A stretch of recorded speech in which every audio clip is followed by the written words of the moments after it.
Hey everyone, I wanted to make another video this morning talking about the homeless experience, just kind of giving people some tips for living if you've become homeless. I was recently evicted from my home in Austin that I was staying at with my boyfriend and my ex-boyfriend, and you know, sometimes it's really unexpected if you become homeless. Like, sometimes you're not planning it. It could be due to family violence. It could be, you know, you lost your job and you can't find housing. It could also just be for, you know, a number of reasons. Some people choose to be homeless. I've heard a lot of people make that argument like, oh, well, people are choosing to be homeless. That's why there's so many homeless people, and they just want to, you know, live off the system or whatever, or live off grid. There's a number of reasons. Again, I don't really want to get into like why people are homeless necessarily, but I'm wanting to offer some solutions for y'all. You know, depending on like where you live, it can be really hard to get resources, whether that's just like getting assistance for food, getting housing, getting like clean water to drink, charging your phone, where do you sleep at night, different things. And different cities have different ordinances. I believe that Austin just passed a city ordinance saying that homeless people, or that you could sleep overnight or camp in areas that are not, that are like public, so like under bridges and things, people can have tents. I think like anywhere that's public and not private property, you're allowed to sleep overnight. So unless there's like a sign that says you're not allowed to. However, like if you're out in the country, some places they'll harass you and ask you to leave, or say that you can't stay there, even if it's like a park or something. My mom has been homeless on and off for about 3 years since I was in college. I was at university. And while during that time I was barely making it, and I couldn't afford to have her with me, and so she was also homeless. During winter months, even when it was really cold, she's gone through really harsh conditions with her health, and then living in a car while she was, you know, sick, and while it was over 100 degrees out, sometimes there was heat advisories. So there are options if you're homeless and you have no money or no resources. I'm going to go through a list of some of the ways that I survived being homeless I've been homeless for about a week and a half, like, I guess, you know, living in the car for about a week. And then also, I've kind of like, I stayed with some relatives for a little bit, but I've technically been homeless since like the beginning of August, not having a permanent residence. And it can be kind of traumatic trying to figure out where you're going to stay when you're homeless, because you're afraid that you're going to, somebody's going to ask you to leave, or that you're going to be, told that you can't stay somewhere because of, you know, who knows why. People will come up with reasons. One experience that I did see living in Williamson County, actually, is I witnessed a guy being left in front of a Walmart in Williamson County. Somebody drove up. I was going into Walmart, and somebody drove up, and there was this guy, and I don't know if he was he seemed like he was maybe in his early 20s or something.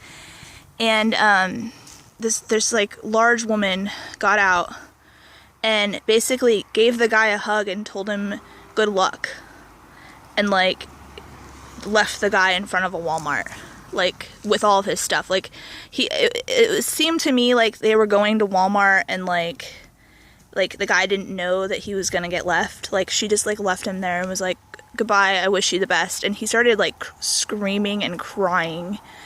And I'm not exactly sure. I don't know the family. I didn't know the people, but he got left there.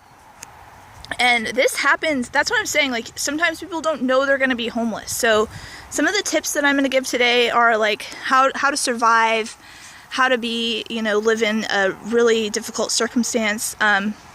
I've also seen, if you're living in the city, I've seen people sleeping on benches, sleeping on the actual street. Sometimes people go into the restaurants to charge their phones, or just to get water. When I was visiting Chicago, I saw this. I was like walking around at night, which was really stupid as a woman, but sometimes you just do what you gotta do. There was this woman that like attacked me that was homeless. She was crazy. And she was like basically just sleeping on the sidewalk. So I'm just saying, like, there are people out there, depending on your circumstance, whether or not you've got mental illness, whether, it happened to you, like that guy at Walmart that got dropped off. You just don't know. And so some of the tips that I'm going to give are like tried and true that have worked for me, being homeless. And one of the tips is, if you have a resource such as a car, a tent, camping, anything like that, use it.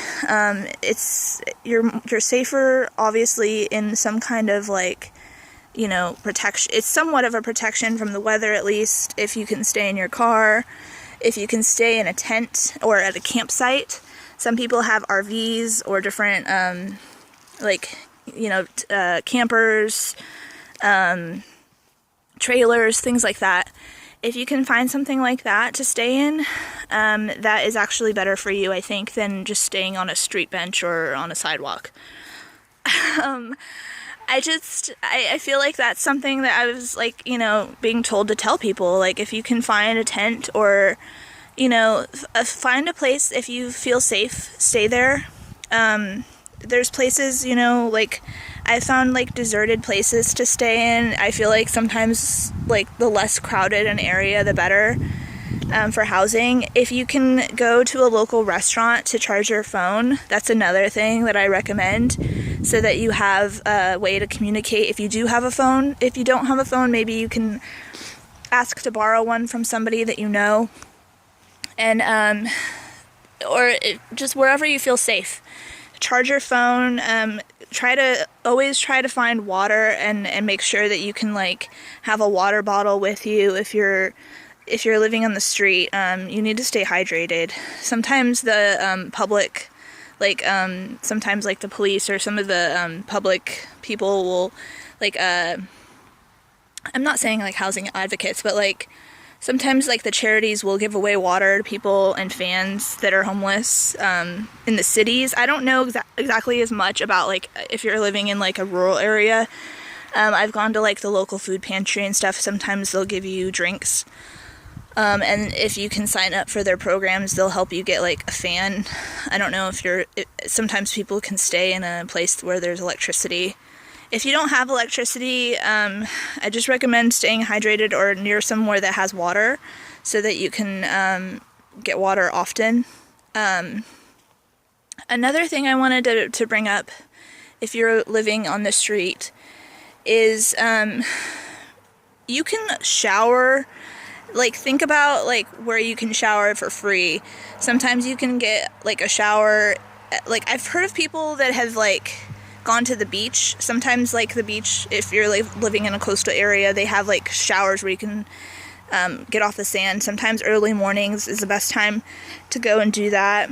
A local gym, you can also go there and shower. Sometimes if you're living out in the rural area, you can go to like a river or somewhere like a lake and shower or just wash your body. If you have any questions, of course, comment below.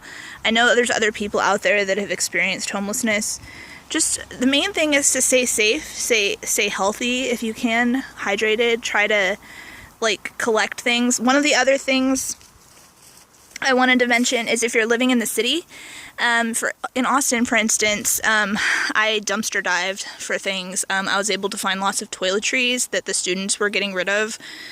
Sometimes they would just like dump like an entire bag full of like, if they were moving, for instance, like right before like the students moved in August, I was able to get like shampoo, conditioner, hair supplies, toothpaste, all kinds of stuff that people just like threw brand new stuff. It was like half used or not even used in the garbage. And I did that, and I found towels, I found like bedding. I know that sounds kind of crazy, but it was like really helpful to have that stuff because it's really expensive. And you don't think about it when you're living in a home, but a lot of times people don't have toiletries, they don't have bedding or towels to take a shower with. If you've lost your home due to abuse or flooding or any disaster things, you can sometimes not have money to go and buy all new toiletries and linens and things like that. So, just be on the lookout constantly. One of the other ways that I've been able to maintain living on the street and not having money is my connection to God. A lot of times I'll pray and I'll ask God for help with a certain situation, and He'll be there for me, because sometimes other people won't be there for you, like God will. So, again, I hope this video helped you. If you've been experiencing homelessness, please comment below, tell us your story. I like to hear from people. I think this is something that's probably going to become more common as we go on, because our society is it's not built to, right now, it's just like the structures are falling and like people are falling through the cracks in the system. It can happen to anybody. So again, comment below, tell us your story. If you have any tips or advice for people that are also going through homelessness, please comment, and so that we can help the community. And I look forward to hearing from y'all. Have a great day. Bye.